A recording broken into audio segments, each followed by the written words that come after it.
Welcome to another episode of the Club Capital Leadership Podcast. My name is Bradley Hamner, your host. On today's episode, we have Allan Dib. He is the best-selling author of the one-page marketing plan and the founder of SuccessWise. This is a book I picked up a couple of years ago. I was trying to find the email or the Amazon where I bought it. I can't, but this is a fantastic resource that I personally have used to be able to set our marketing plans. You're going to get a ton out of this. Highly recommend that you check out his book and go to successwise.com and get some of the free resources. But without further ado, here's my conversation with Allan Dib. So the big question is this: how do small business owners like us grow our leadership, develop our teams, and scale our business in a way that allows us to get our products and services out to the world, yet still remain profitable? That is the question, and this podcast will give you the answers. I'm Bradley Hamner, and this is the Club Capital Leadership Podcast. Welcome to The Bottom Line, a new weekly podcast series that we drop every Thursday to complement our weekly Monday podcast interviews with the industry leaders. These podcasts are going to be designed to give you short, impactful, and value-driven information that you can start using right away in your business. I value your time and attention and will do my very best not to waste it. Just get what you need and go. So with that, let's get into today's episode. Do it. Allan Dib, welcome to the Club Capital Leadership Podcast. Hey, Bradley, pleasure to be on. Excited to have you. As we were talking before I hit record, your book, The One-Page Marketing Plan, and I was trying to go back through to when I actually picked it up a couple of years ago, has actually had been a big impact to me personally. We're going to dive into that, but I really want to kind of go back. We always start with background and origin story. So for people that are not familiar with you, and kind of your work, I'd love for you to kind of take us back a little bit along your journey and kind of how you got to where you are today, and even what led to obviously the genesis of the one-page marketing plan. Yeah, look, it's a pleasure to be on. And look, my origin story is probably a little bit different to a lot of marketers. I'm not from a marketing background, and I'm not even from a marketing kind of mindset, which is maybe why the book has been so successful. So I started my business life as a dead broke IT geek, and as an IT geek, you look at problems as being solvable through a repeatable, systemized process. The computer doesn't work. Okay, these are the troubleshooting steps we take. We start with step one, step two, then we try this, then we try that.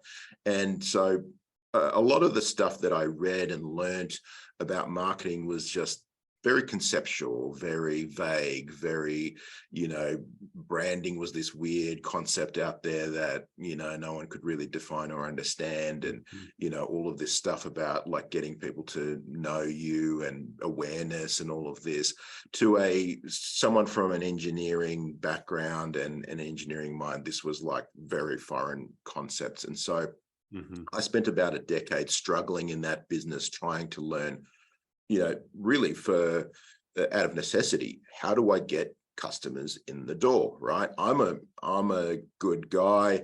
I take care of customers. The customers that I've got really love us, but how do I repeatedly and reliably get new customers in the door? And so taking that engineering mindset, I'm like, I'm going to solve this problem. I'm either going to solve it or I'm going to die trying. And so, I attended every seminar, I read every book, I worked with coaches and all of that sort of stuff. And so that's really the genesis of where it came from my own struggles to crack the game of marketing and crack the game of lead flow and, all the things that flow from that, like sales and things like that, which are all very much interrelated. So I did not do an MBA. I did not, study in university business or anything like that. In fact, I dropped out of university. So that was really my origin story. So thankfully, I did crack the game of marketing. I grew that business.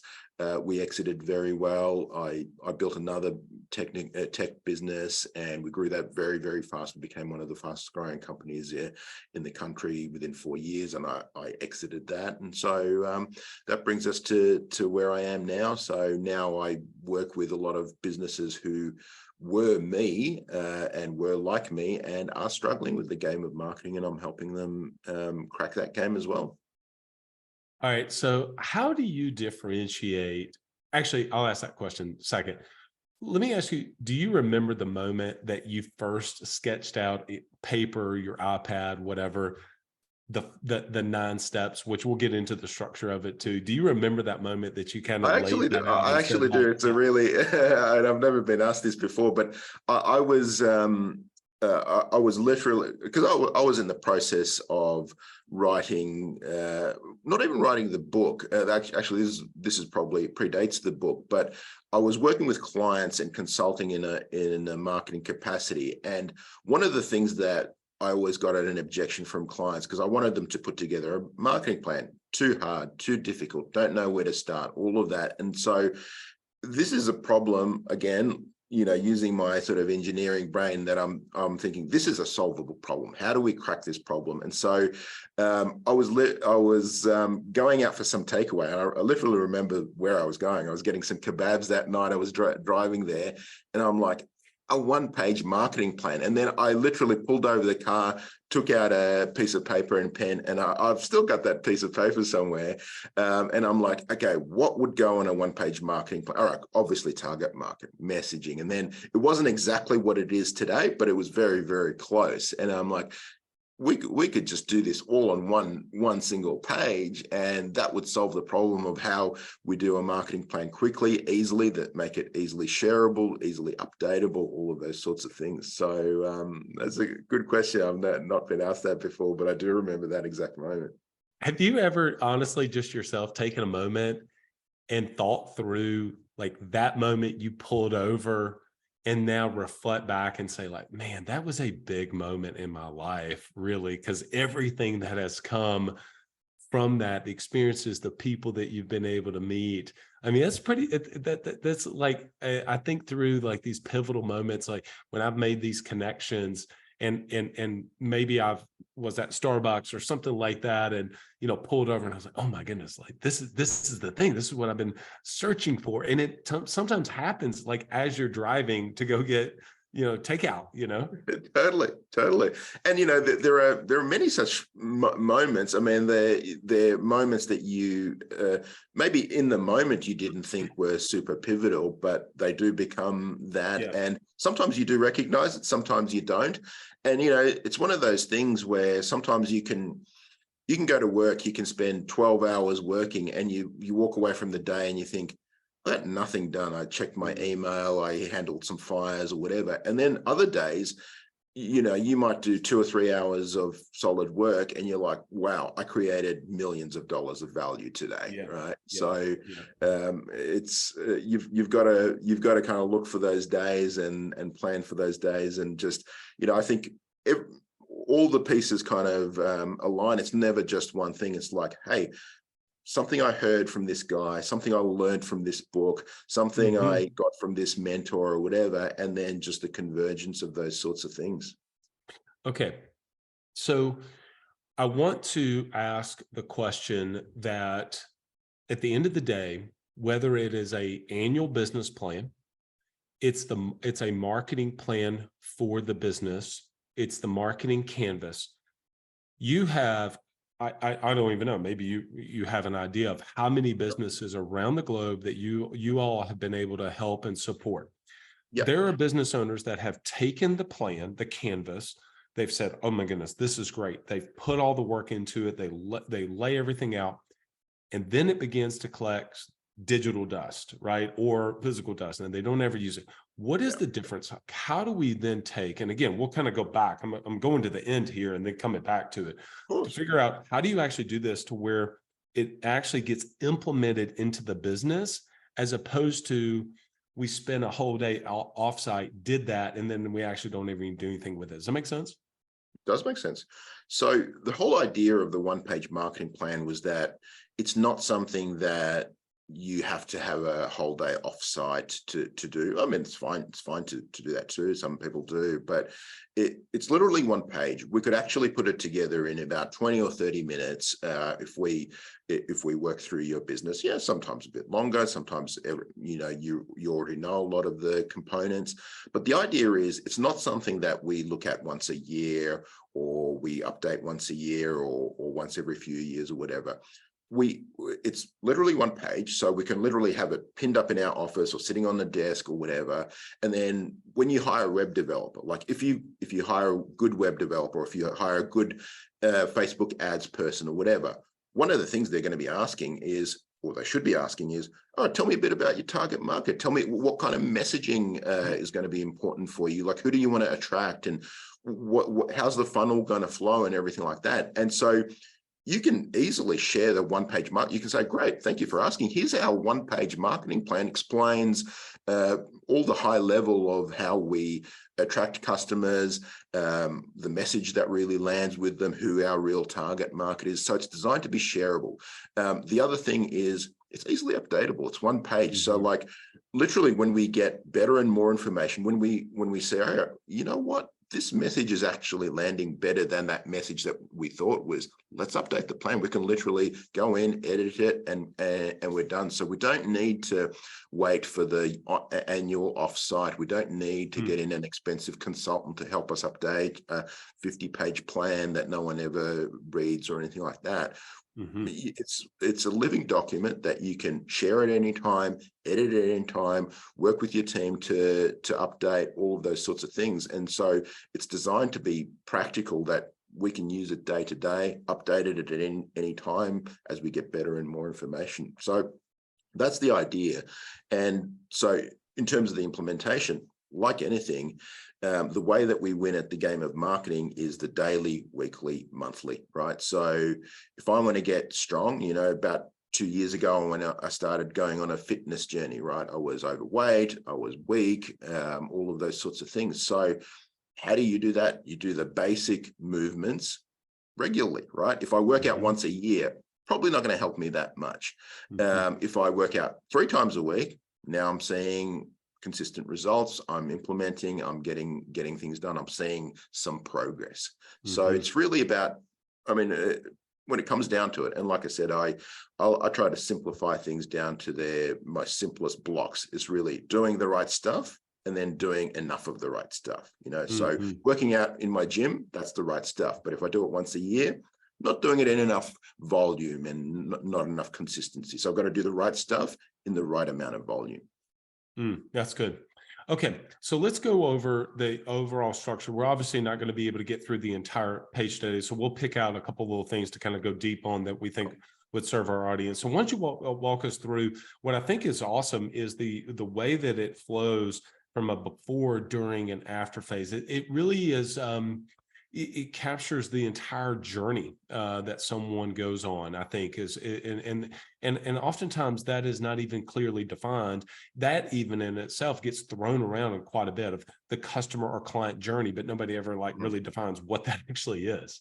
Yeah, absolutely. So really, when we look at the whole client life cycle, client journey, it's like there's a before phase and in the before phase, no one knows that you even exist, right? And so that's probably where most people spend their time in marketing, but that's really only a third of the whole marketing journey. So we want to create awareness. So we want someone going from not knowing that you exist to now being aware of you, and raising their hand and saying, look, I'm vaguely interested in what you've got to offer. So what that looks like in practice might be clicking your ad, or phoning your office, or submitting a form on your website or something like that. So that's kind of the before phase. They go from not knowing that you exist to now awareness. Then the during phase is, right, okay, someone now vaguely knows that you exist. How do we take them from that, nurturing them, taking them through the whole sales process, and then them making their first purchase with you? And depending on your type of business, if you're an e-commerce business, that may happen within a matter of minutes, right? Where someone adds to cart, checks out and makes the purchase. Or if you're in something that has a longer sales life cycle, like maybe B2B enterprise software, that could be 6 months, right? Where someone goes from vaguely interested to purchasing. And then there's the after phase. And a lot of people think, what do you mean the after phase? That's got nothing to do with marketing. That's customer service, that's delivery, that's all of that sort of thing. But that's really where the real money is made, because on the front end, that's great. It's exciting to get new clients in the door, and it's exciting to close sales and create a new deal. But the after phase is really where the money is made. If we can, number one, deliver a world-class risk experience so that we retain clients, so that we don't have a leaky bucket where people are leaving and trying our product, buying once or twice, leaving for a competitor, then increasing customer lifetime value. How can we take someone from being worth $100 or $1,000 and make them worth $10,000 over their lifetime? Because if we can do that, then we can spend more to acquire customers. So if we can increase that reliably, and then how do we create a referral engine so that one customer equals multiple customers, so that we have a virtuous cycle of people just referring new business to us and bringing new people and making other people aware, so we turn our customers into evangelists and help us in our marketing process. It was really interesting whenever I got my hands on the book and I started to go through it.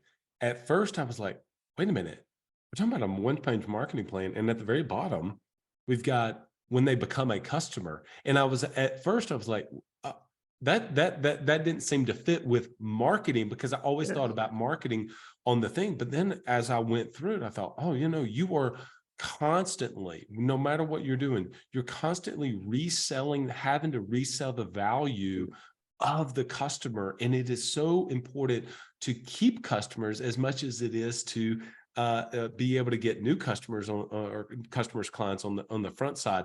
And I thought that was just really fascinating that you put that in there from a marketing perspective, because I had always seen it from, it's all about just getting new customers.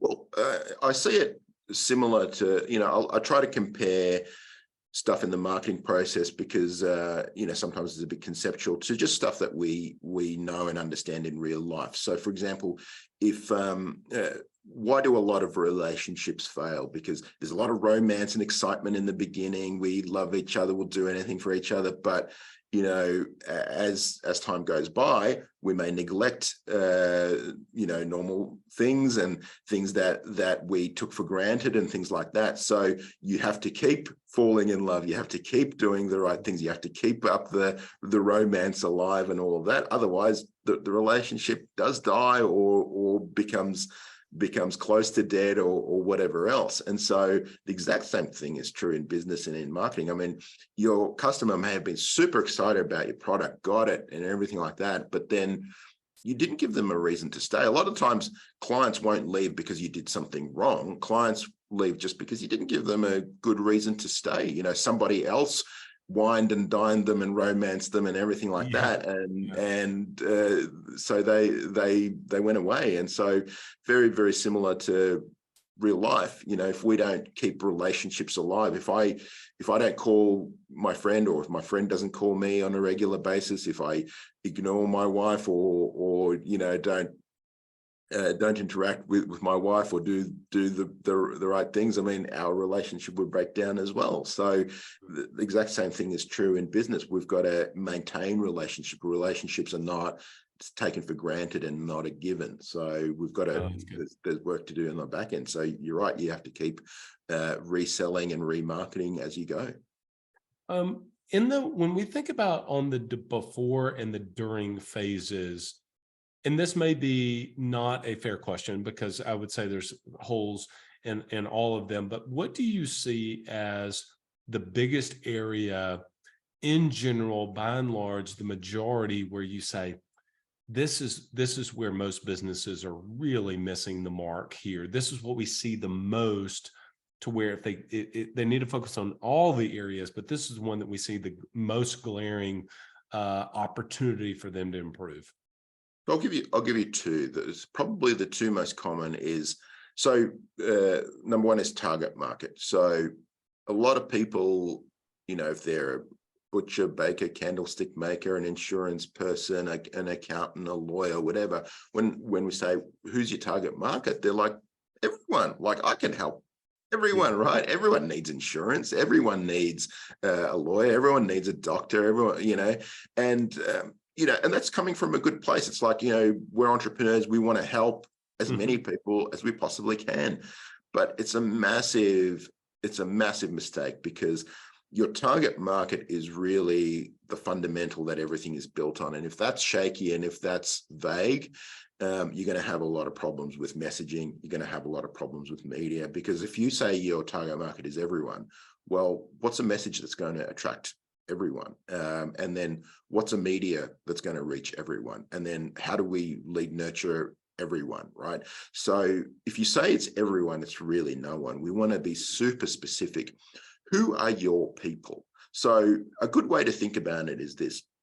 So if we took all of your customers and exported them into an Excel spreadsheet, and I said to you, look, sort your customer base from best to worst. Who are the customers you love hearing from, who are, super profitable?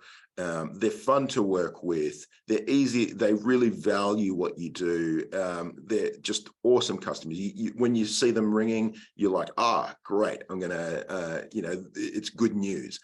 Then let's work down the list and let's look at that bottom 50% or bottom 20%. And who are the customers who are just painful? They just complain. They price shop you constantly. When you see a phone call from them, you're like, you send it to voicemail, or you cringe, or whatever. And so there are customers who are more ideal for you than not. And so if we could spend more time, money, and effort on the ideal customers, because I bet you're spending most of your resources on your suboptimal clients, on appeasing them, on following them up, on getting them to pay on time, on all of those sorts of things. So they're taking up the vast majority of your resources. And the clients who are your best clients, who just pay their bill when they get it, who don't complain about price, who just are fun to work with, they actually get the least of your attention. And so rather than giving all your oil to the squeaky wheel, replace the squeaky wheel, right? So get rid of the clients who are causing you pain and focus more on your top 20% of clients. So in every business who tells me, hey, our clients are everyone, once we drill down, we actually find, hang on, no, there are much more ideal clients than others. Some are worth much more than others. And I call this the principle of the unequal dollar, right? A lot of entrepreneurs think, hey, $1 from a client is $1, right? It's $1 in the bank account. But and your bank manager will say that too. Hey, $1 is $1, right? We don't know the difference, but $1 from an optimal client is worth way more than $1 from a suboptimal client, because the suboptimal client's going to cost you a lot more in the back end, both in money, but also in energy and in focus and in pain.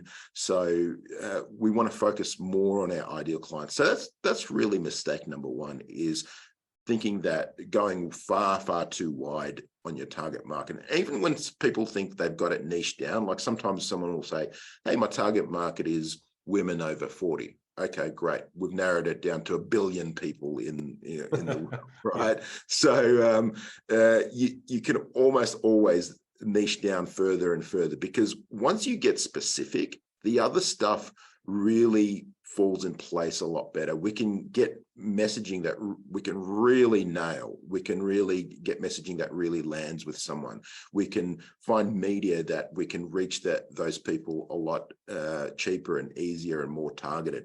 So that's super important. That's messaging. The other place where people really fall down, I feel, is lead nurturing, and that's where they'll basically do 1, 2, 3 phone calls, and that's it. They kind of fizzle out. So having a system where you can follow up leads, where you can nurture leads over the long term. So like, let's assume a lead is not ready to buy today.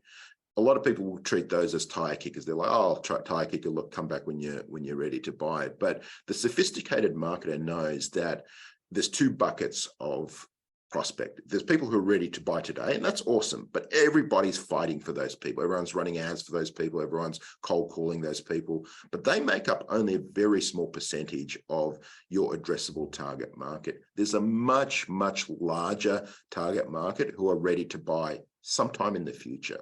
That could be 30 days, 60 days, 90 days, a year, 2 years' time. So a sophisticated marketer knows how to build a pipeline, a systematic way to keep people warm until they're ready to buy. And that could be a year in the future, 2 years in the future, but you're building an asset of future clients and future revenue.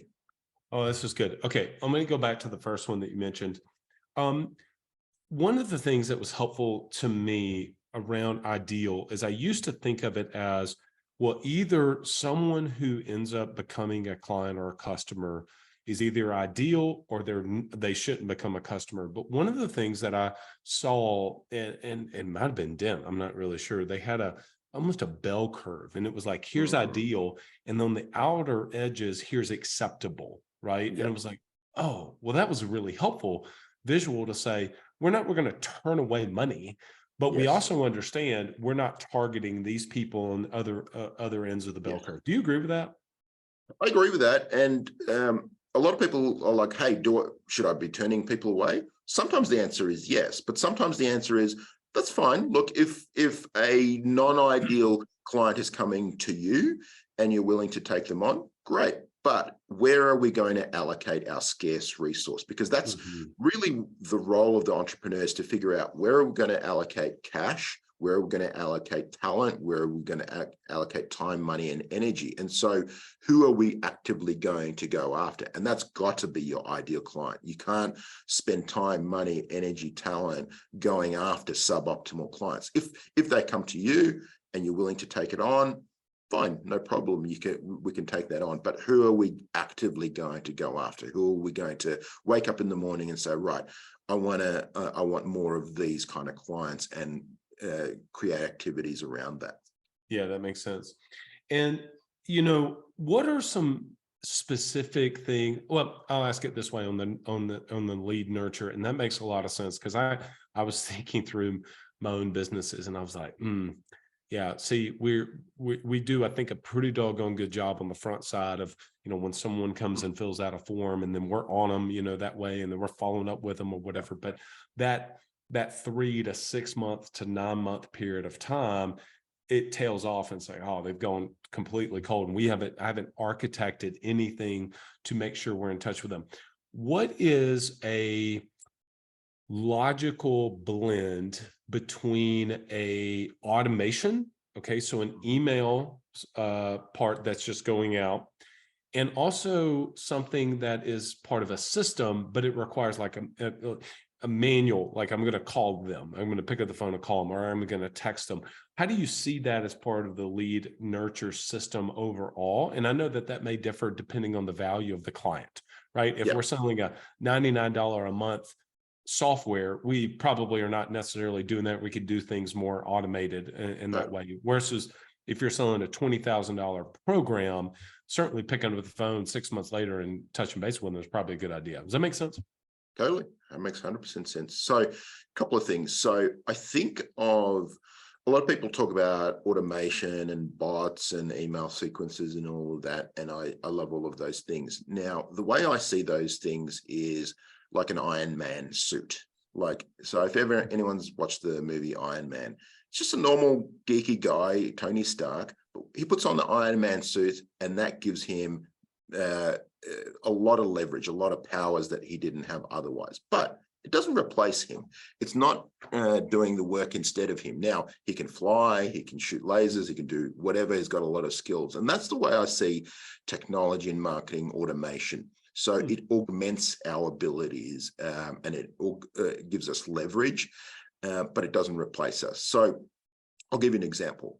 So we have with many of our clients, we've set up long-term nurturing sequences. By long-term, I mean, it could be a nurturing sequence that drips out over 6 or 9 or 12 months or whatever else.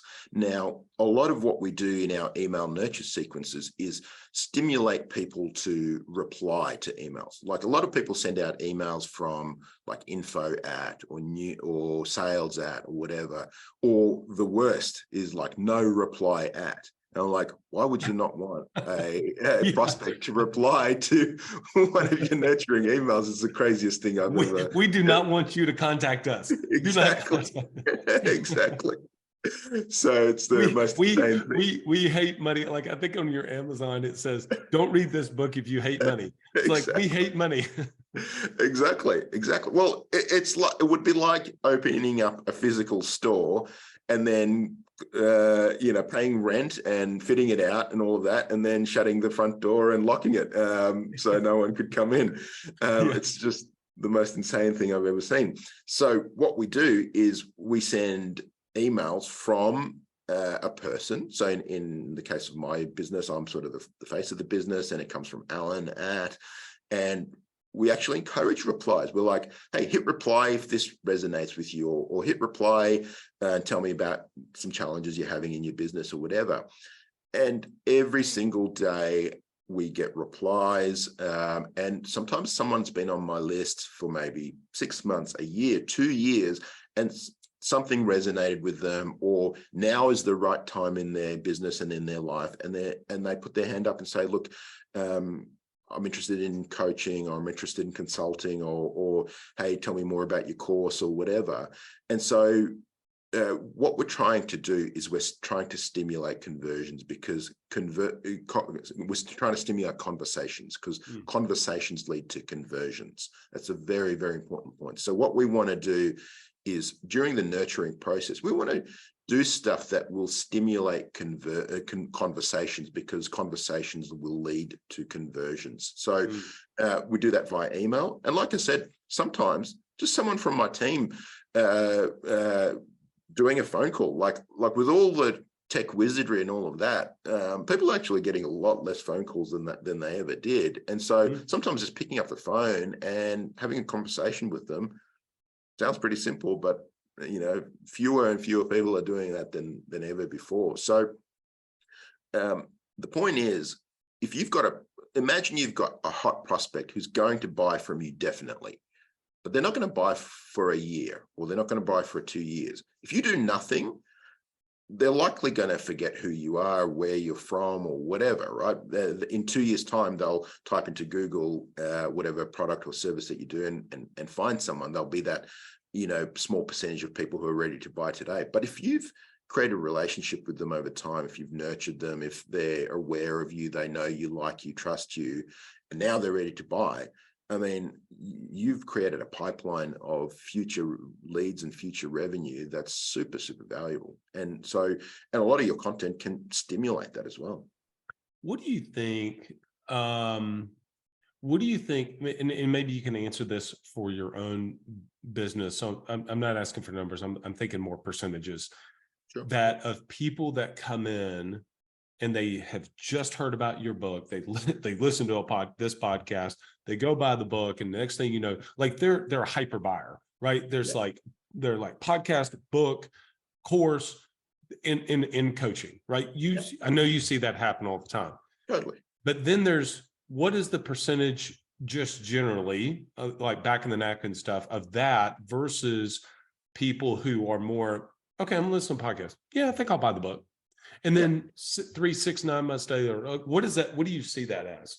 Yeah, it's about 10x. Like, so when there's about 3% of your target market who's kind of really hot and ready to buy today. And so 3% is not a big percentage, but there's probably about 30 to 60% of your target market who are, interested in what you've got to say, interested in following you, interested in hearing more from you, but they're just not ready today for whatever reason. Maybe it could be budget, it could be timing, could be something's going on in their life.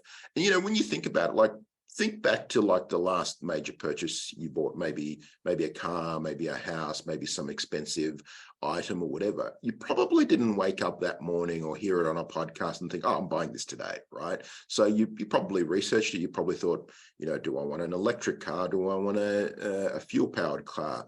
Do I want an SUV? Do I want a compact or whatever? And hey, this car looks really cool, and maybe I'll take that one for a test drive. So your buying cycle, it could be months, right? But if you show up to the car dealership, most car dealerships are like, hey, what can we do to get you in a car today? And if you're not ready to buy today, you're a tire kicker, right? Are you an agency owner looking to grow your revenue, increase your bottom line, and better manage your taxes? Club Capital is here to help. Club Capital is the largest accounting and advisory firm for insurance agents in the country, providing monthly accounting, tax strategy, and CFO services. Way more than bookkeeping and your everyday run-of-the-mill tax prep, Club Capital is focused on providing financial and tax advisory services that help you plan and forecast your agency's performance. Their financial dashboards and agency forecasting tools help you better understand your agency's historical performance, create and measure future targets, and see how your agency compares to your peers around the country. Imagine what it would be like to understand the impact to your bottom line when deciding to hire a new employee, or forecast the impact rate changes or commission rates will have on your business. With over $200 million in tracked annual revenue and $140 million in tracked annual expenses, Club Capital has the data and the team to help you make better informed decisions for your agency. They will help you turn that back office stress into the backbone of your agency's success by giving you the tools to take your agency and your leadership to the next level. Visit club.capital today to book a solution overview with one of our business consultants. Club Capital, way more than a CPA firm. Ambition is the first step towards success. It's time to level up your agency. And Coach P Consulting will help you do just that by using the same strategies he used to sell over 700 life insurance policies in 2021 alone. Now, this is not your regular one and done type coaching. You'll get personalized coaching 2 days a week, every week of the month, and you'll get a live look behind the scenes of his team training and an office that's performing at the highest level. There's a reason Coach P Consulting is the fastest growing coaching company for insurance agency owners in the country. Coach P will train your team alongside his own and show you the exact steps they're taking to achieve Chairman Circle, exotic travel, and multi-line presence club, and be one of the few agents to be selected to have a third office. So whether your goal is to be at the top of your local market or amongst the best in the country, this training will give you the strategies and the tactics to get there. For just $250 a month, you'll get high-level coaching each week from someone who is already getting it done at that level, and his strategies work, and it's time to put them to work for you. Sign up at coachpconsulting.com and get your first full month for free when you mention the Club Capital Leadership Podcast. That is such a good example, because I'll pivot it slightly. I'm actually in the market right now for a golf cart to use in the neighborhood. Drive up to the pool. It's summertime here. Drive down to Starbucks, whatever. Well, that is I really want to spend about $8,000, but so $8,000 to $10,000 purchase. Yeah. I have been looking at this for a month. I've gone to 2 dealerships.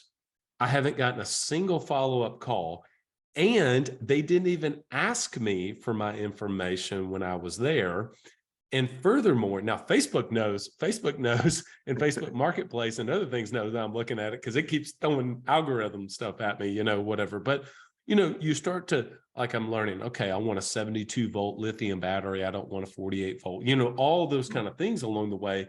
So I'm like curating this down, versus if they had gotten my information, lead nurture, and then they would have said, what are you in the market for? Hey, we just had one come in. They could make a sale if they found out the exact one that I'm looking for. I think that's such a good parallel. That's 100% right. And now you're having to do a lot of the heavy lifting in terms of the research. But what if they handed it on a silver platter? They said, look, hey, this is the difference between this type of lithium battery and this type of lithium battery, and here are the pros and cons of this 100%. Type and this type. That'd make your life a lot easier. That'd be genuinely helpful. And so a lot of what people think marketing is, hey, it's interruption, it's like pushing and all of that. But I see marketing as being part of your product, part of being helpful. Like, how can I help my target market be more successful or get the result that they actually want? So how can I actually create something of value that will actually help them, whether they buy from me or not, because that's just going to create so much goodwill with them. Yeah. I want to, in our remaining time, I want to go to stimulate referrals. So I want to talk about that aspect of it. It's number 9 as part of the one-page marketing plan. And a lot of our listeners would say, if you ask them, hey, what do you do to get leads? What's part of your market plan? And if you ask them to lay out their top 3 to 5, one of them would, almost from the majority of our listening audience, would say referrals.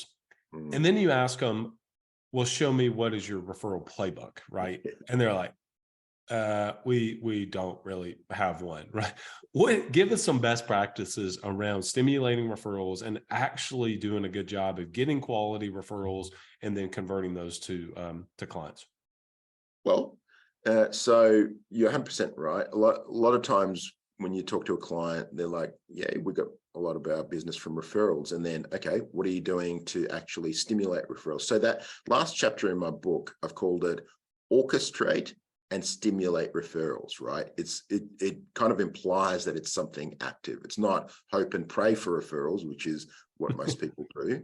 Yep. And so what a lot of people do is they're like, look, if I do a really good job, then hopefully people will talk about me and tell other people. And maybe that happens, maybe that doesn't. But I can think of many times when I was really happy with some product or service, but I never really referred anyone to them, just because, I'm busy. I'm get on with my life, and, I'm using that product or getting on with whatever I'm doing. And so I'm not like, if, I'm looking at a Sony camera right now. It's a great camera. I love it. And it works really, really well. But I haven't gone around kind of referring people to Sony and saying, hey, you should buy this camera. I mean, if someone asks me what's a good camera, I'll tell them, but I'm not actively going and referring people. So what you want to do is you want to create a system that makes it easy for someone to refer you, but more importantly, so that they look good referring you. So what I mean by that is, a lot of people feel like if I ask for referrals, it's kind of like I'm being needy, I'm begging for business, all of that sort of stuff.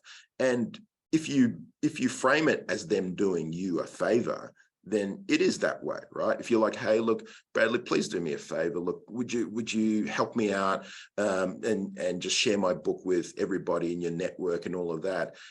That's really poor positioning, and you're kind of like asking for a favor and all of that sort of stuff. But if we frame it in a way that makes them look good, so if I sent you 10 copies of my book and I said, look, here's a gift that you can give to anyone in your network.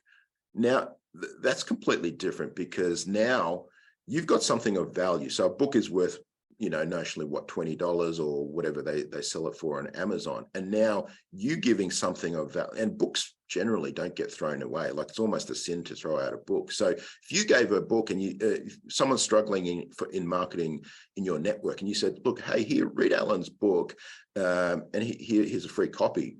That actually makes you look good, doesn't it? Like, so you've given them something of value. You've given them essentially maybe $20 of value or whatever else. You've created a situation where you're thinking and concerned about them and helping them out. Now, that's a totally different thing than me saying, hey, look, help me out. I'm really trying to get more copies of the book out there or whatever. So what I'm trying to basically say is, how can you arm your referral network so that they look good making referrals, so that they can pass something of value on, so that they're not just doing you a favor by referring you, but they're doing a favor to themselves, so that they're looking really good in the referral process? Because most people, and we all are, we're self-focused, and we want to increase our status within our network, right? So if I can help a friend or colleague or client or whatever, that increases my reputation with them. They're like, look, every time I interact with Allan, he's helpful, he provides a lot of value or whatever. So it's engineering those kind of scenarios. So how can you arm your referral network? The other thing is being pretty intentional and open about it. So part of the onboarding process with the client might be, look, Bob, you are an absolute ideal customer for us. And, we know that birds of a feather flock together. And so we get most of our business and we can keep our prices very reasonable because we work on referrals. So we're going to do an amazing job for you. And I'd massively appreciate it if you could refer me to people who are in a similar situation to you, because we're going to help you out. We're going to help you solve this problem that we're working on. And, if you've got some other people, so really upfront, rather than what a lot of people do is kind of surprising their prospect. They're like afterwards, after the delivery, they're like, hey, and can you help me find some prospects or whatever, or can you help me find some other people who might be interested? Just being very open about it, just saying, look, this is a big part of our marketing engine, and it's how we can keep our prices reasonable. And we know that you would probably know other people in a similar situation to you. Man, that is so good. One question on that: where are your thoughts around incentivizing asking for the names? Okay, so I'll just be like this. A lot of times people say, oh, we're so glad to have you on, glad to have you as a customer. By the way, if you give us 5 names, we'll give you a $10 gift card, something like that, right? I mean, and sometimes that is the referral. That's the orchestration and stimulation of the referrals, is basically that, here's this page, write these names down, whatever.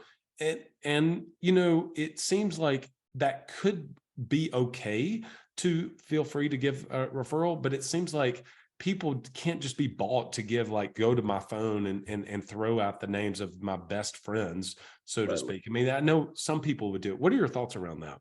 Yeah, I'm not a huge fan of it. I like doing it in retrospect. So, for example, hey, if you referred me and you client, I'd write you a handwritten note, say, hey, Bradley, thanks so much, and maybe even give you a gift or something like that. I think in terms of being explicit about it, look, in some industries and some products that may work. And, particularly like if someone's an affiliate or something like that, you can be very upfront about it. That's kind of their work and what they do, all of that sort of thing. So that can work well.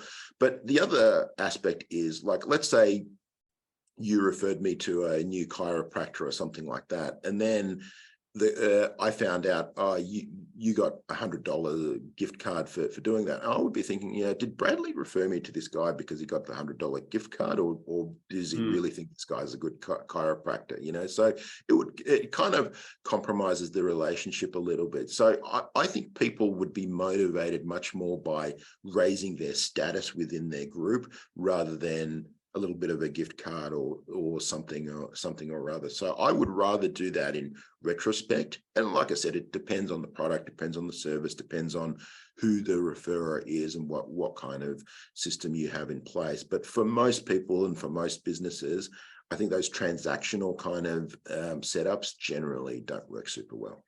Yeah, I think I that makes a lot of sense to me. And I think I would agree with that, because then if the person is referring because they say, no, this has been genuinely helpful to me, you should read this book, buy this course, join this program, join this mastermind, join whatever that may be, because it's actually, it was a world-class experience. It was really helpful to me. And then you send me a gift as a thank you for it.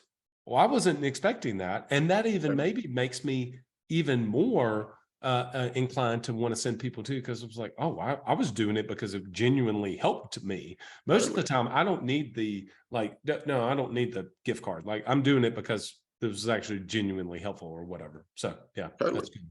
Totally. And I mean, just think about the last time you recommended a restaurant to a friend, or a movie. You saw a cool movie and you're like, oh man, you should watch this movie. Or like, I've been binge watching Succession, right? And so I've told other friends, man, you watch Succession season 4 or whatever. And like, no one incentivized me to do that. But I know if my friend watches Succession and enjoys it a lot or whatever, again, that raises my status in the pack. Or if he goes to the restaurant that I really enjoyed and he goes, man, I had such a great time. What a great restaurant. Again, that makes me feel good. That it deepens our relationship rather than the restaurant incentivizing me, or HBO creating some referral program, or whatever, right? So really, I'm thinking about, how can this deepen my relationship with my friend, or how can I raise my status within my social group? And that's a super important way of thinking about it, rather than just thinking about it transactionally. Yeah. Well, that's a good way for us to close out, because I genuinely have loved the book. It is absolutely impacted the way that we think about in our businesses, for sure. And so I can absolutely recommend not only just getting the book, but also reaching out to your team. In fact, where would you point them to if they want to connect with you, learn more about the book, the courses, and the things that you guys have to offer to both be able to support business owners? Sure. So the book is available where all books are available, Amazon, all of that. The book is super popular on audio on Audible, so you can get it on audible.com.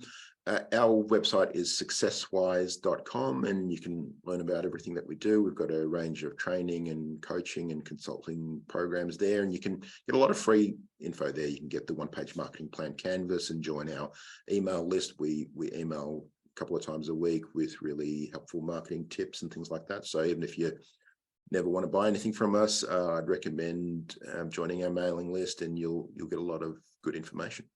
Awesome. Allan, you've been great, man. Hope to have you back on in the future. Appreciate you. My pleasure, Bradley. All right. So 2 or 3 things that I took away from this. I think number one is, whenever we talked about making it a living document, and something that you use on a regular basis, as opposed to something that just collects digital dust or sits there and, you spent an hour putting it together, but then it was like, okay, we don't actually use it. So I think making it a living document, number one. I think whenever he went through what are the areas that, tend to not be as looked at as much, target market, who is our target market, really specifically diving into who do we serve, who is our best customers, who is maybe our worst customers, and clearly defining and articulating that. It's a good reminder. I think number 3 then is, if you heard him say like 3% of the customers of your target market are going to buy immediately or soon, that might be low for some of you, but I think it more speaks to the fact that, majority of people are going to buy 3 months, 6 months, 9 months. And does our marketing plan, our one-page marketing plan, does it clearly articulate what our plan is to be able to convert those leads into clients or into customers at that period of time? I think that it's easy to have as part of your sales process. What are we going to do whenever we initially get a lead? We got to walk in, we got to call in, we get an online lead. This is what we're going to do. It's made me think about, what are we going to do 6 months later? Somebody wants to join Blueprint, as an example. What is that going to look like whenever we have an initial conversation? They decide now's not the right time. What does that look like? Do I actually have that down? The answer is no. I got to think through that. Those were some of my key takeaways. Great having Allan on. He's in Australia, as you can tell from his accent, but he is he's a stud, and I think he's got an awesome book and some really good courses. I enjoyed learning about this stuff too. Hope you did as well. Big shout out to our podcast sponsors, Autopilot Recruiting, Coach P Consulting, and Club Capital. Go to club.capital to find out how you can start to leverage your financials to be able to make better decisions in your business, such as, do I have the money right now to be able to hire more people? Do I want to staff up and bring on 2 sales acquisition people, or a couple of account managers, maybe even a marketing person? But if I need help to be able to do that, I know I need to do it, but how do I go about finding A players? Everybody talks about A players. Well, how do you find A players? You got to do it consistently. And that's where Autopilot Recruiting comes in. And they now have a concierge onboarding process to be able to help you make it a great experience for your team, go to autopilotrecruiting.com. And then you know the value of investing in your team. That is not a surprise to anyone. And you know the value of investing in yourself. If you've been listening to this podcast, you certainly do that. Go to coachpconsulting.com. He's going to let you in on an entire free month. That's 8 trainings for you and your team to be able to attend, and you'll be able to get the agent only call that happens once a month for free, just for giving him a shot. Go to coachpconsulting.com. All right, everyone. Till next episode, lead well.